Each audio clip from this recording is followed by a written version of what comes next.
That's part of my journey as well, is to help people understand how incredibly sacred and special the records are, and that they themselves are sacred and special because otherwise Source would not have given them this incredible gift. Hey everybody, it's Tanya here. I'm so excited to share an excerpt from my new podcast called Women Working with Light. It is a series of interviews with women from around the world who are doing what they love in service to themselves and to others. In this excerpt, I speak with Rebecca Jaffe, also known as Akashic Bec. She reads the Akashic Records and helps people to connect with information, insight, and validation in their personal and spiritual lives. Today, she talks a bit about what the records are and the process that she uses to help you access the records to find the best information to support you in your awakening journey. And felt just overwhelmed with emotion at being called to do this. I was shown how to access the records. I immediately, first off, I went into my own, so I could best understand, what it is that I'm dealing with. I was very terrified, but once I was in there and I was met with my guide, Mishka, who is my personal guide for my Akashic Records, I began to understand. I got so much information from him, and he explained to me what the records were about. Really, he said this was a gift. This was a gift from Source. It's a gift for the universe, and everybody has access to them, but some people are not ready to access them, or maybe it takes time for them to learn how to do so. And so that's part of my journey as well, is to help people understand how incredibly sacred and special the records are, and that they themselves are sacred and special because otherwise Source would not have given them this incredible gift. So I have a question for you. Okay. For somebody that's never heard of the Akashic Records, who perhaps found this video or this podcast because they wanted to know what that was, how would you sum up what are the Akashic Records to somebody that's just starting to look? Absolutely. So I do get this question quite a bit, and I actually wrote an explanation on my website so for that very reason. But the Akashic Records they're kind of like a metaphysical supercomputer that stores all of the information across the universe for every single person, every single planet, every single event. It has every single detail of your past and your present, and it has different timelines that we choose. Our future is created in every moment, and we have free will. So it has different options, I guess you could say, as far as how your future would unfold. And it's accessible through the quantum field. So it's something that you can access during meditation, and through the help of your guides, which everybody has an Akashic Records guide that works within their records on their behalf. They can access that. You can also access it through your higher self. So your higher self always has access to your Akashic Records. And this will share truly just about anything you want to know, except for somebody else's records. You can only know about your own unless you have explicit permission. Right. Oh, that's so fascinating. And I've got a million questions about that, but I am curious before I deviate you again sideways. It's okay. It's fine. Because we're going to conversation surf. Oh, that's good. I feel like there was more that you were going to say about your path, but I really just wanted to get a little idea about what the records were for people who didn't know. But with you journeying, and so you have a particular guide that works with you and you go into the records. So what is sort of the benefit for somebody to do an Akashic Records reading with you? What is it that it's going to help them with? So it can help with a numerous amount of things. So first and foremost, it can help you understand yourself and remember who you are. That, I would say, is the key factor in tapping into the records, because so many people who come to me anyway, they want to know their purpose. They want to know why they're here, what they need to do, what are their gifts, why are they in the situations that they're in, like questions about soul contracts. And I get a lot of questions regarding relationships, and not just romantic, but just all different variations.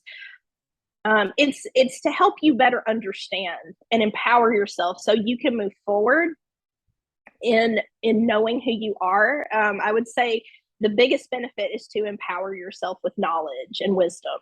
I love that. Yeah. I want that on a mug. Right? Can we just print some bumper stickers that say that? That sounds so good. Okay, so now I'm going to go metaphysical, because this is what I'm really curious about. Let's go. Because I really love the Akashic Records, and I once upon a time decided I wanted to read for other people, and I did it a little bit, but I didn't get very far with it because it wasn't my pull was not there. That wasn't my calling. But because I'm very visual and I see energy and colors and images, for me it was like this vast library, like that was infinite. And I was actually flying because it was so dense. And so I would fly to different areas. But when you were talking, I was seeing that. But then I was wondering also, do you ever tap into records for those who are not of Earth? So is it also encompassing the energies and the experiences and the knowledge of other civilizations, perhaps galactic or higher dimensional beings? Or are you just seeing it, I mean, because it's infinite, right? So there's so many layers. Right. But have you ever had sort of like a little dance into records for somebody that, say, is from a higher dimensional existence as opposed to an earthbound existence? Absolutely. And that is also something that people can find out when they're in their records. I do get a lot of questions about what is my soul origin, and 9 times out of 10, the world is made up of a lot of star seeds, and so we are not originally from Earth. And so yes, you can definitely connect with your other dimensional, higher, and like you said, higher dimensional self, and your light team. I do get a lot of guides that are not, they've never been earthly beings. They're just higher frequency beings. And they like to come down and talk to the client about, their particularly your mission on Earth.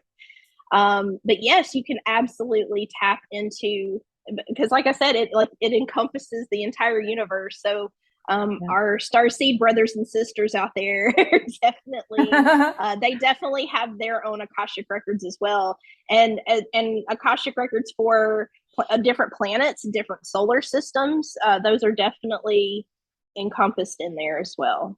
Have you ever had somebody come for a reading that never even heard of Starseeds and then suddenly ended up with a reading that was all about a different galactic area or something like that? Well, I will tell you, most of the time, the people that come to me for a reading they've heard of Starseeds, but they're not entirely sure what that means or what that looks like. They just think, oh, it means aliens, Yeah. And it's like, we're aliens too, but okay, but yes, they have, they just come in with this insatiable curiosity, and they want to know, hey, where am I from? What am I here to do? What's what do my records look like? Is it all crazy in there? And I'm like, you have no idea.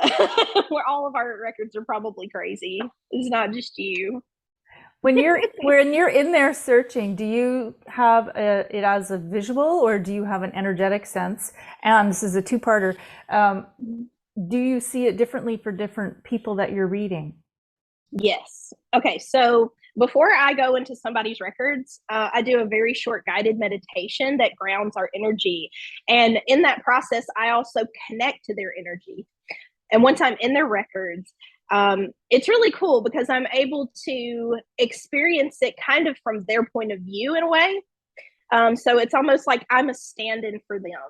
I'm kind of like guarding and protecting them until I know that their energy is is totally safe, and we can go into the records without any kind of issue. And so their guides will also know that I am kind of like the mediator between them and their guides. Yes, everybody's reading looks different, and a lot of times I'm able to pick up on what their strongest sense is. So let's say, for example, you're a very visual person. I will see a lot more. I will experience their records in a more visual way. So I will see more things. I'll have more colors. I'll have more interesting details, I guess you could say, rather than someone who is more clairaudient, where I will hear more than I will see. Right. And since I have I have clairsentience, clairaudience, and clairvoyance are my strongest gifts, I'm able to experience it in that way. Sometimes I just feel, it feels like somebody touching me. I can feel emotion. I can feel the love, and it just translates into a message from their records to them. Oh, that is so interesting. Oh my gosh. You see, if I was doing that, I would never come back. That's probably why I got directed out of it. I'm hanging out in here. This is too much fun. No, right?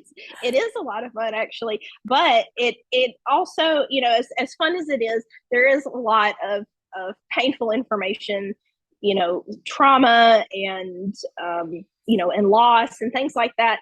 And a lot of times the people that come to me, they're trying to move past those things. They're trying to heal from those things. And so, I take great care to make sure that, my clients don't get triggered, or I make sure, hey, is it okay if I share this with you? Because there is a lot of dark information that can come through in the records as well. Because like I said, it's not just the highlights, of our lifetimes and all the, the fun things, that we like to know about. We are, we're contending with lifetimes of all different kinds of experiences. And that's, I think, a really important point, because for anybody that's done reading professionally or for fun and friends and family want to come, a lot of the time, some people are really wanting to just hear the good news and the light and the fun. But we are dualistic beings, and we have two sides. And when you begin to integrate that shadow self, if you want to call it that, or the other parts of us, then that's when we really become whole and step into ourselves and can step into the work that we really love, that we want to be doing. And for most of the people that are connecting to this podcast or these videos, you're someone who's doing it because you feel called to it and you love it and you need to be doing it. But integrating that other side is so valuable, especially if it's something that you've maybe been challenged with for a long time, and you find that you kind of dip your toe into the water and maybe it's a little bit too scary, and you kind of retreat. And it's easy to retreat into so much of the offerings in the spiritual world these days. And I was chatting with Artemis Kahani a couple weeks ago about this very thing, about spiritual bypassing, and how people can very easily jump into that sort of as a lifestyle, or as a way to sort of check out when things get tough.